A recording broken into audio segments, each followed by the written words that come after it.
네, 안녕하세요. 오토플레이입니다. 저는 지금 기아의 EV9 GT를 시승하고 있습니다. 일단 차 키는 이렇게 생겼어요. 일반 기아 차들 스마트키 디자인과 동일한 모습을 갖추고 있고요. EV9 GT는 기아가 내놓은 첫 번째 준대형 고성능 SUV입니다. 기존의 EV9에다가 파워트레인을 500마력 이상으로 훨씬 더 출력을 높였고요. 그리고 그에 걸맞는 하체 구성을 갖게 되면서 좀 더 이 고성능을 느끼길 원하는 분들에게 전기차로서 경험할 수 있도록 준비된 차량이라고 할 수 있겠는데요. 일단 외관 디자인 보시면 몇 가지 차이점이 있습니다. 자세히 봐야 보여요. 근데 그 점이 가장 좀 저는 아쉬운 점이라는 생각이 들거든요. 일단 첫 번째는 기존에도 EV9 GT 라인이 있었어요. 스포티한 느낌을 전해주는 GT 라인과 비교했을 때에는 지금 이 하단에 있는 전동식 에어 플랩 있죠. 이 부분이 이제 가로 패턴이었던 게 세로 패턴으로 변경되었다는 거, 이게 좀 차이점이고요. 사실 이외에는 GT 라인과 비교했을 때 디자인적인 차이를 거의 찾기 어렵습니다. 이게 좀 저는 가장 큰 아쉬움인 것 같아요. 물론 EV9의 디자인 자체가 굉장히 좀 웅장하면서도 SUV의 정통스러운 그런 모습들을 잘 갖추고 있기 때문에 사실 별다른 흠잡을 곳이 있지는 않지만, 그럼에도 불구하고 뭔가 이 GT 고성능 버전이라고 했을 때에는 디자인 차이를 좀 줬어야 하는 게 아닌가라는 생각이 들거든요. 전면부에서 봤을 때 일단은 차이점은 그거밖에 없다는 거, 이게 좀 아쉬움으로 다가오고요. 하지만 이 기아의 스타맵 시그니처 라이팅이라던가 또 MLA 타입의 예쁘게 보석처럼 박혀있는 헤드램프, 그리고 넓게 퍼져있는 웅장한 느낌을 전해주는 그릴 부분의 디자인 등이 굉장히 멋지게 느껴지긴 합니다. 또한 상당히 완성도 높은 디자인이라는 생각이 들어서 별다른 아쉬움 자체는 없는데, 그래도 뭔가 이 고성능 버전이라면 좀 차이점을 줬어야 되지 않나 라는 생각이 들고요. 측면부에서도 한번 살펴볼게요. 측면 디자인도 보시면 기존의 GT 라인과 비교했을 때에는 거의 차이점을 찾기는 어려워요. 여러분들 뭔지 아시겠나요? 일단 첫 번째는 휠이 다르죠. 휠이 21인치 전용 휠이 들어가 있고요. 그리고 여기 보시면 브레이크 시스템도 좀 다릅니다. GT 전용의 브레이크 캘리퍼가 들어가 있어요. 4피스톤의 모노블럭 캘리퍼가 장착이 되어 있고요. 또 후륜에도 마찬가지로 형광색의 GT 전용 컬러로 포인트를 주고 있는 모습을 볼 수가 있어요. 이외에는 루프렉의 차이점이 있습니다. 이게 어떤 차이인지 아시겠나요? 기존의 GT 라인 보시면 이 부분이 루프렉이 이제 플로팅 타입이었어요. 약간 떠 있는 형태였기 때문에 뭔가 좀 더 이 SUV의 느낌을 강조하고 있었는데, GT 모델이 되면서 다시 이렇게 슬림한 형태로 차체에 붙어 있는 루프렉을 갖게 되었습니다. 하지만 일반 모델에도 이런 동일한 형태의 루프렉이 실버 컬러도 들어가거든요. 그러니까 엄밀히 따지면 GT라서 갖고 있는 차이점은 블랙 컬러의 일반형 루프렉이라는 점, 이거 하나인 것 같아요. 그래서 역시나 측면에서도 좀 아쉬움이 느껴지죠. 기본적으로 EV9의 디자인 자체는 상당히 마음에 들지만 뭔가 GT 전용의 사양이 없다는 거, 거의 찾아보기 어렵다는 게 저는 좀 아쉬운 점이라고 느껴지고요. 그렇지만 6, 7인승을 감당할 수 있는 준대형 SUV로서의 디자인 완성도를 따져본다고 한다면, 일단은 곧게 뻗어있는 이 필러 라인들이 굉장히 남성미 넘치는 이런 강인한 모습을 전해주고요. 또한 듬직한 인상을 전해주기 때문에 그 점에서는 만족도가 좀 높습니다. 상대적으로 같은 플랫폼을 사용을 하고 있는 현대 아이오닉 9과 비교했을 때에는 좀 더 강인한 느낌을 전해주도록 디자인했다는 거, 이 점이 좀 차별화되는 포인트인 것 같고요.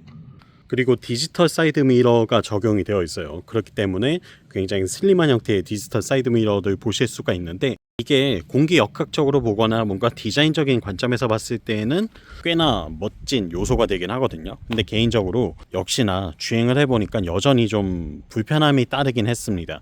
처음부터 이 미러로 적응을 해서 운전을 했다면 모르겠는데, 굉장히 오랜 시간 거울 형태의 사이드 미러로 운전을 하다가 이제 와서 이걸 바꾸려고 하니까 여전히 좀 불편함이 남기 때문에 그 점에서는 아쉬움이 있어요. 그리고 프렁크 장착되어 있거든요. 한번 확인해 볼까요? 듀얼 모터 사양이라 전륜에도 모터가 들어가기 때문에 공간 자체가 크지는 않지만, 기본적인 이런 차량에 비치해두는 수납품들은 보관할 수 있을 만한 공간을 보여주고 있습니다. 아무래도 SUV이다 보니까 뭐 EV6나 EV3 같은 차량들에 비해서는 훨씬 더 커다란 프렁크 공간을 갖고 있는 걸 확인할 수가 있죠. 또한 에어컨 필터를 이쪽에 커버만 열면 바로 교체를 할 수 있도록 해놨고요. 워셔액을 넣는 구멍이라던가 냉각수 구멍들도 마련해 놓은 모습을 볼 수가 있습니다. 그리고 리어뷰 보시면 기존의 EV9과 동일하게 상당히 듬직한 모습을 보여주고 있는데요. 여기서도 저는 아쉬움으로 지적하고 싶은 부분은 디자인적인 차이가 없습니다.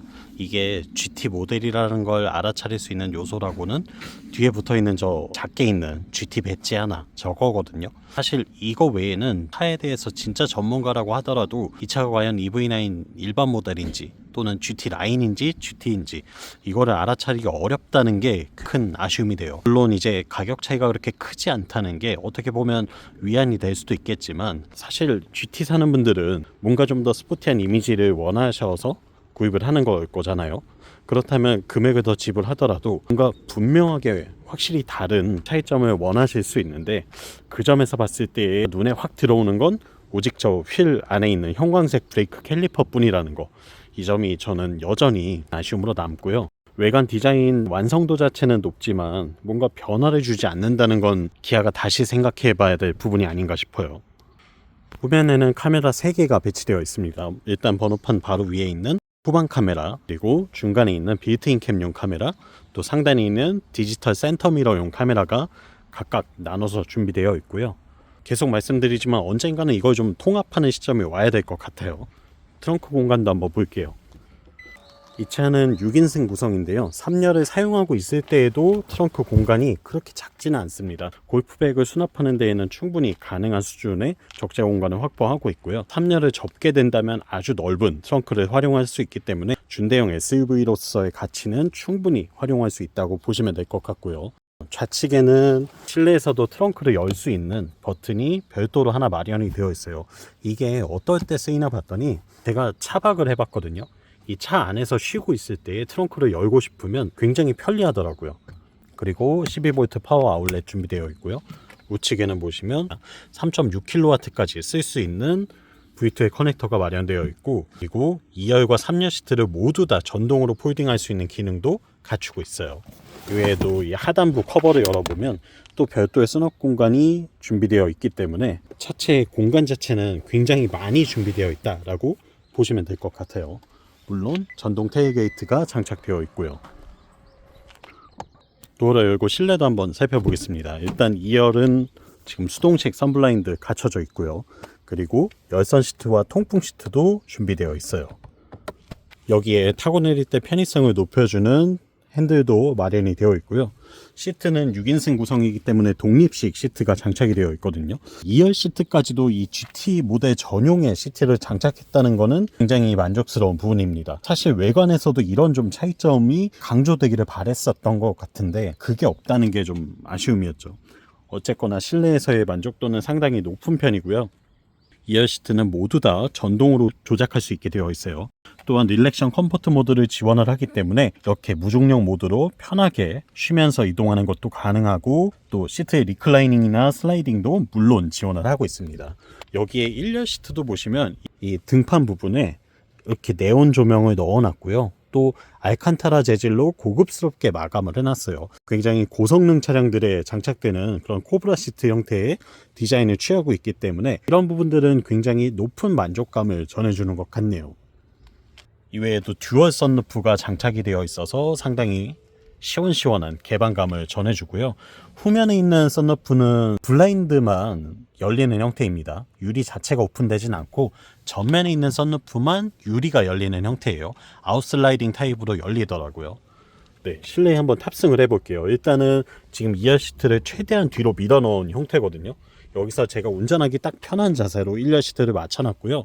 이 상태에서 탑승을 해보면 보시는 바와 같이 레그룸 자체는 굉장히 여유가 많습니다. 막 발을 뻗어서 장난을 쳐도 될 정도로 성인이 타기에도 전혀 부족함이 없는 수준의 넓은 공간을 보여주고 있죠.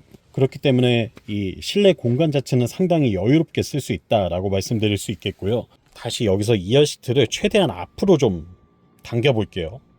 사실 이 상태에서도 탑승하는데 전혀 문제가 되지 않거든요. 레그룸도 여전히 꽤나 여유가 있기 때문에 성인들이 타기에도 전혀 부족함이 없는 수준의 2열 시트 공간을 만들어 놓고서 3열로 한번 가볼게요. 네, 보시는 바와 같이 이렇게 되면 3열에서도 무릎 공간이 어느 정도 주먹 한 개 정도는 여유가 생깁니다. 이 상태에서 또 전동 리클라이닝 기능까지 지원을 하고 있기 때문에 등받이 각도를 좀 눕혀 놓으면 장거리 이동도 가능한 수준의 3열 공간이 펼쳐져요. 때문에 이 차는 성인 6명이 타더라도 큰 아쉬움까지는 없는 차라고 보시면 될 것 같고요.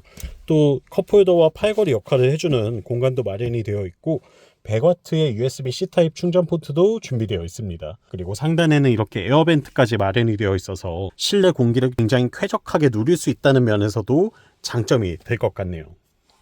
다시 2열로 한번 가볼게요. 2열에서 또 소개해드릴 부분이 있는데요. 지금 릴렉션 컴포트 시트 모드를 활성화 시켜놓은 상태에서 2열에 한번 앉아볼게요. 일단 무중력 모드가 지원이 되기 때문에 상당히 편리하고요. 이 상태에서 시트 마사지 모드를 켤 수가 있습니다. 이렇게 마사지 모드를 활성화해주면 내가 원하는 모드에 맞춰서 설정을 해놓고 약간의 안마 기능을 누릴 수가 있어요. 이게 엄청나게 막 시원하다, 안마 의자 같다 이런 느낌까지는 아니거든요.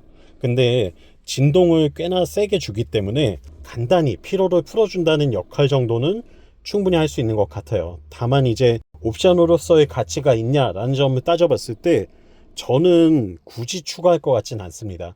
이 기능은 아마 연세가 있는 분들을 태우는 일이 많다면 고려해 볼 만한 옵션이 아닐까라는 생각이 들고요.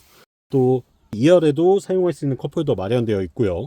그리고 수납 공간도 이렇게 테이블과 함께 테이블 안쪽에 따로 또 마련이 되어 있습니다. 상당히 깊고 넓은 수납 공간이 준비가 되어 있기 때문에 여러 가지 짐들을 싣는 데에는 전혀 부족함이 없을 것 같아요. 이외에도 2열에 독립 공조 컨트롤러가 준비가 되어 있거든요. 그러니까 2열, 3열의 실내 온도를 내가 원하는 대로 조절할 수 있다는 거, 이것도 뒷좌석 탑승자들에게는 상당히 큰 메리트가 될 수 있겠죠. 1열 공간도 한번 살펴보시겠습니다. 일단은 블랙톤의 컬러로 깔끔하게 마감이 되어 있고 여기에 이제 기아의 GT 전용 컬러인 형광 초록색으로 포인트를 준 모습들을 볼 수가 있어요. 스티어링이라도 그렇고 또 시트에도 그렇고 포인트를 준 모습들이 과하지 않으면서 은근히 특별한 느낌을 전해주기 때문에 저는 상당히 만족도가 높았거든요. 일단은 실내 공간 자체는 굉장히 넓고 쾌적하고요. 또 구성도 아주 고급스럽게 잘 되어 있습니다. 짜임새 있게 실내를 잘 구성해 놨기 때문에 오래도록 보더라도 질리지 않는 그런 모습을 보여줬어요. 옵션으로는 디지털 센터미러 장착되어 있고요. 서라운드 뷰 기능이 있고 또 디지털 사이드 미러까지 준비가 되어 있기 때문에 전후방의 모든 상황을 디스플레이로만도 확인할 수 있다는 거, 이런 점들도 메리트가 될 수 있겠죠. 그리고 GT 전용의 스티어링 휠이 들어가 있는데 이거 상당히 마음에 듭니다. 일단은 타공 가죽을 사용을 해서 스포티한 느낌을 주면서 동시에 이렇게 또 GT 모드를 따로 마련을 해놨어요. 그러니까 이 차는 뭔가 좀 특별한 차구나 라는 걸 운전자가 느낄 수 있도록 그런 만족감을 주는 데에는 분명히 큰 역할을 해줄 것 같고요. 그리고 12.3인치의 디지털 클러스터 준비되어 있고요. 디스플레이 두 개 사이에는 별도의 공조장치 컨트롤러가 마련이 되어 있어요. 사실 통합 공조 컨트롤러 저는 굉장히 좀 안 좋아했잖아요. 근데 이렇게 디스플레이 사이에 센스 있게 공간 활용을 잘해서 터치 타입으로 공조장치를 컨트롤할 수 있는 패널을 넣다 보니까 보기에도 예쁘고 사용성 면에서도 훨씬 더 만족도가 올라가는 것 같습니다. 이외에도 기본적인 간단한 조작들은 직관적으로 할 수 있도록 물리 버튼을 마련을 해놨고요. 또 인포테인먼트 관련 버튼들은 햅틱 반응을 일으킬 수 있도록 준비를 해놨어요. 그래서 누르면 내가 눌렀다는 걸 진동 반응으로 느낄 수 있도록 설정해놨습니다. 그리고 헤드업 디스플레이 준비되어 있고요. 이외에도 열선 통풍 시트 모두 다 갖추고 있고 열선 스티어링 휠도 준비가 되어 있고 또 100W의 USB-C 타입 충전 포트도 곳곳에 마련되어 있기 때문에 사실 전자장비를 충전하는 데 있어서 굉장히 큰 만족감을 얻을 수가 있었습니다. 또한 지금 보시면 이렇게 컵홀더 겸 수납 공간이 따로 또 마련이 되어 있거든요. 내가 원하는 대로 컵홀더로 쓴다거나 수납 공간으로 쓸 수 있도록 되어 있고 여닫을 수도 있고요. 그리고 무선 충전 단자도 준비가 되어 있어요. 또 이쪽에는 별도의 수납 공간도 센터 콘솔에 준비해 놓은 모습도 확인할 수 있죠. 그리고 메리디안 사운드 시스템이 장착이 되는데요. 오디오 음질은 꽤나 수준급입니다. 사실 기아차가 요즘 잘하는 것 중에 하나가 저는 바로 이 메리디안 오디오라고 생각하거든요. 음질이 꽤나 좋아서 이거는 분명히 좀 돈을 지불하고 옵션으로서 선택할 만한 가치가 있다라고 말씀드리고 싶어요.